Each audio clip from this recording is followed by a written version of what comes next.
Hi, I'm Andrea, founder of Sleep Story Therapy. I want to welcome you to today's episode of Sleepwise, where we will take a look at the life of an insomniac. If you are ready to say no to insomnia and give yourself the rest and energy you deserve to go through life with ease and joy, then I hope this episode will bring you clarity. Are you a sensitive sleeper? You've probably wondered many times why some people fall asleep instantly, just lying down in bed and putting their head on the pillow, whereas others, perhaps you too, toss and turn for hours, feeling the sheets underneath them too cold, too warm, their clothes too tight and uncomfortable, too much light in the room, too many noises from outside. The difference in how quickly we fall asleep comes down to a mix of biological, psychological, and lifestyle factors. For example, if you have racing thoughts or high stress levels, your nervous system might be highly activated, and it can take longer for you to transition into sleep. If, let's say, you spend a longer time awake than usual, or you have had a very active day, the sleep pressure will be high and you will fall asleep faster. Your sleep environment and habits, caffeine and stimulants, circadian rhythms, sleep disorders, and genetics, they all can make a difference in the ability to fall asleep easily or not. But there is something particular that I wanted to talk about today.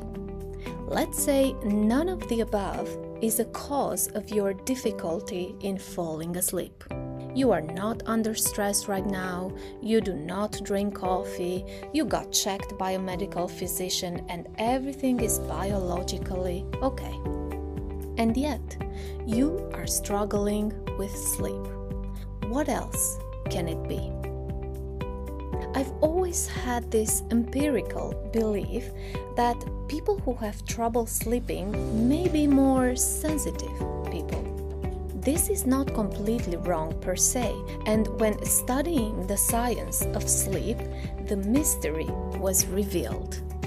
We have the ability to subconsciously scan our external environment to evaluate safety, danger, or threat without even being aware of it. This is called neuroception. How? For example, when you walk into a room and immediately feel uneasy, even though no one has said anything negative, and later you find out there was tension you subconsciously picked up on. If you often feel anxious, tense, or hyperalert in a new environment. If you easily notice a subtle tone, a glance, or body language cues. These are all signs you may have heightened neuroception. And there is something else called interoception, a conscious awareness of what's happening inside your body. If you easily notice small shifts in your body like heartbeat changes, pain or tension, hunger, temperature or breathing, if you feel things in your gut and often trust bodily signals when making decisions, if you feel everything in your body very strongly, these are all signs you may have heightened interoception. How are these related or connected to sleep? Self-awareness around neuroception and interoception can be a game changer, especially for emotional regulation and sleep. If your experience is low in both, you are what I call a lucky sleeper. High neuroception without interoception might look like you are in a constant unease with no clear reason, picking up things from your environment but not knowing what to do with them. High interoception without neuroception might look like you're tuned into your body, feeling everything very strongly, but unaware of the impact of your environment, feeling many things inside without knowing where they came from. If both are high, you are what I call a sensitive sleeper. You need to sleep only on your side of the bed, only on your pillow. You cannot sleep easily if you had a fight with your partner. Your body feels tense when you lie in bed. It's too cold or warm in the bedroom, and so on. As a sensitive sleeper, when feeling any discomfort or threat, may it be real or perceived, this can lead to activating your sympathetic fight or flight nervous system, which completely blocks the transition into sleep. For some reason, you may not be feeling safe. Sleep requires the ventral vagal state, a calm and safe feeling mode.